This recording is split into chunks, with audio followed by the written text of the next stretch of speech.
किसान भाइयों नमस्कार। YouTube और Facebook पेज में आपका स्वागत है। किसान भाइयों, अगर आपको गन्ने की फसल ज़बरदस्त करनी है तो आप खेत की तैयारी अच्छे से करें। खेत की तैयारी कर ली तो दूसरे पार्ट में रह जाता है खाद। उसके में खाद अच्छी तरह से डाल लें। दोस्तों, आजकल पशु कोई नहीं रखता तो गोबर की खाद जो है धीरे धीरे कम होती जा रही है। तो आने वाले समय में बहुत ही ज़्यादा दिक्कत हो जाएगी। जब पशु नहीं रखेंगे, गोबर नहीं होने का, गोबर नहीं होगा तो गोबर की खाद कहाँ से हो जाएगी। और दोस्तों, ज़मीन में जो है ज़्यादातर लोग फर्टिलाइज़र का और इसका इतना प्रयोग कर रहे हैं, कीटनाशक दवाओं का जो ज़मीन में हम डाल रहे हैं कि हमारे जो मित्र कीट हैं, जैसे कि केंचुआ हो गया। केंचुआ हमारी ज़मीन के लिए बहुत ही अच्छा है। धीरे धीरे वो सब मर रहे हैं। तो एक समय ऐसा हो जाएगा हमारी ज़मीन जो है बिल्कुल बंजर हो जाएगी। अपनी ज़मीन को बंजर बनाने से अच्छा है कि उसे उपजाऊ बढ़ावें। और उपजाऊ दोस्तों वो कैसे बनेगी, तो दोस्तों आज की वीडियो में सारा जो बात रहेगी, सारे विचार रहेंगे वो इसी तरह के रहेंगे। दोस्तों, जैसे इस खेत में आपने देखा था, ये तीसरे साल की पिड्डी है। ये आप देख सकते हैं और काफ़ी अच्छा गन्ना निकल रहा है। बिल्कुल हरा गन्ना निकल रहा है। इस समय ज़्यादातर जो है गन्ने के किसान ये कहते हैं कि हमारे गन्ने के ऊपर की पत्ती सूख गई, पीली पड़ गई। तो दोस्तों वो ऐसे नहीं पड़ेगी। उन खेतों में धीरे धीरे जो है नमी कम होगी। नमी कम होकर ज़मीन में खुश्की आ गई। और दोस्तों उनमें जो है खाद जो पड़ता है, कंपोस्ट, वो भी ख़त्म हो गया। तो दोस्तों, अगर आपको अपनी फसल अच्छी करनी है, जैसे ये आपके बराबर में अच्छा गन्ना खड़ा हुआ है, तो अगर आपको इस तरह की गन्ना करना है तो ज़मीन की उर्वरा शक्ति बढ़ानी पड़ेगी। उर्वरा शक्ति कैसे बढ़ेगी दोस्तों? या तो आप उसमें गोबर की खाद डाल लो। खाद हमारे पास में नहीं है, या उसका फसल चक्र आजमाओ, अपनाओ।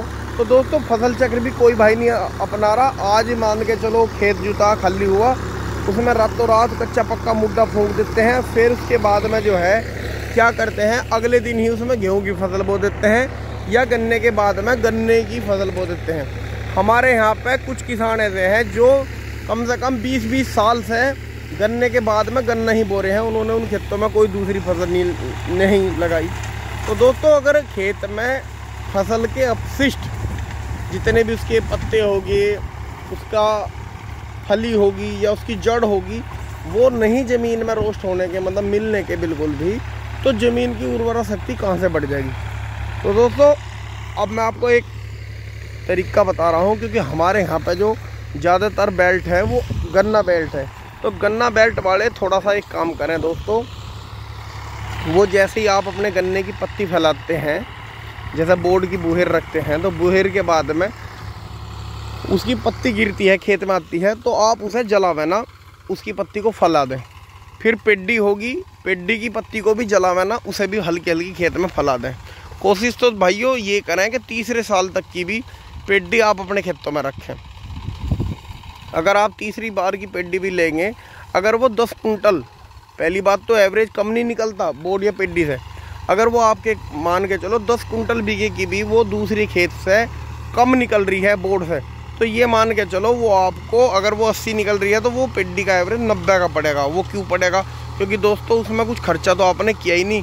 बुआई की लागत होगी, जुताई की, खेत तैयार कराई की और नड़ाई की, दोस्तों बहुत ज़्यादा खर्चा आता है। आप किस दिन बैठना पेन पर्चा लेकर मैं आपको खर्चा बताऊंगा, तो बहुत ज़्यादा लागत आती है। अब इसमें क्या हो गया, अब जैसे हमने ये पत्ती की जुताई शुरू कर दी, एक बार मैं आपको परली तरफ से दिखा देता हूँ। ये आप देख सकते हैं, इसमें जो ये पत्ती है नीचे की, जो पिछले साल की थी, ये आप देख लो, ये कितनी गल गई। ये बिल्कुल गल गए, बहुत ज़ोर की होगी, और ये बिल्कुल कार्बन के रूप में बदल गई। धीरे धीरे जो है ज़मीन हमारी इसे पी जाएगी, अफसोस कर लेगी। अब जैसे ये उतर रहा है यहाँ से पत्ती, ये हमने इसमें फैला दी। अब इसकी जुताई कर देंगे। कम से कम एक बार के में हम इसकी 3 से 4 बार रोटावेटर से जुताई करेंगे। कुछ भाई मल्चर का भी यूज करते हैं, लेकिन भाइयों मल्चर के बाद में हमेशा, एक तो मल्चर कॉस्टली बहुत पड़ता है, और मल्चर का एक यूज है, बस गन्ने की पत्ती जुताई करी और वो खड़ा हो गया। लेकिन किसान दोस्तों बहुत ज़्यादा कॉस्टली पड़ता है, इतने बड़े किसान भी नहीं है। तो रोटावेटर जो होता है अपना, उससे ही काट लें, पतली पतली फैला के 1-2 दिन की उसे धूप लगावें और फिर उसकी कटाई कर दें। अब जैसे पहली भाव में ज़्यादा पड़ी थी ये, अब दूसरी भाव में देख सकते हैं आप ट्रैक्टर चल गया है, तो दूसरी भाव में थोड़ी सी और बारीक हो जाएगी, तीसरी भाव में कुछ और बारीक हो जाएगी, और चौथी भाव में तो बिल्कुल बारीक हो जाएगी। फिर दोस्तों इसका क्या करना है, इस पत्ती की के बाद में इसमें दबा के चारों तरफ से टीलर करके हल्का सा इसे दबा के इसमें मैदा मार देना है। जब हम इसमें मैदा लगा देंगे तो क्या होगा, तो दोस्तों इसमें ये दाब आ जाएगी। जैसे ही दाब आने से क्या होता है कि ये गरी में आ जाती है, और गरी में आते ही ये धीरे धीरे धीरे धीरे ज़मीन की नमी इसमें जाएगी, धूप का प्रकाश इसमें लगेगा, तो ये धीरे धीरे धीरे धीरे गलनी शुरू हो जाएगी।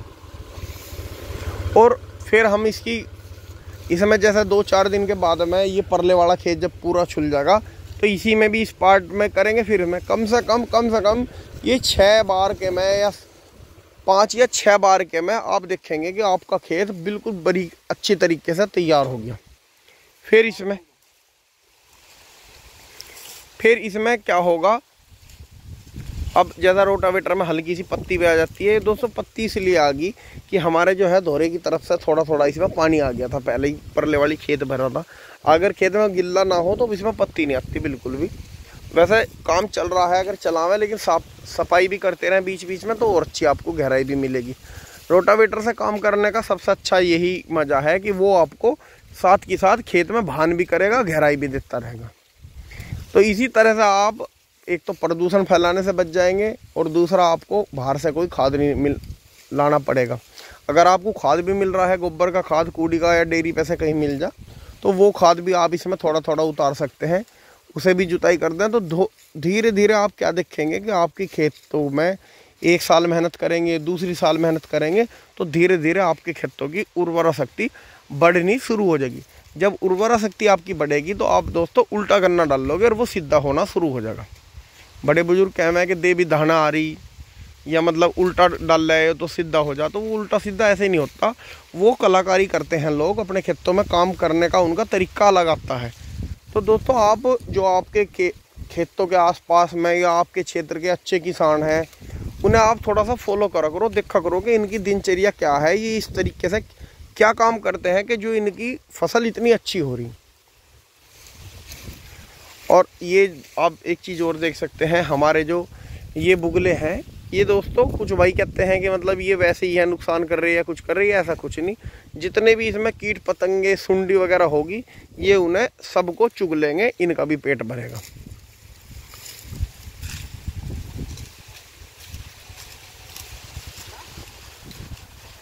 तो दोस्तों आज की वीडियो में मैं इतना ही कहूँगा बस।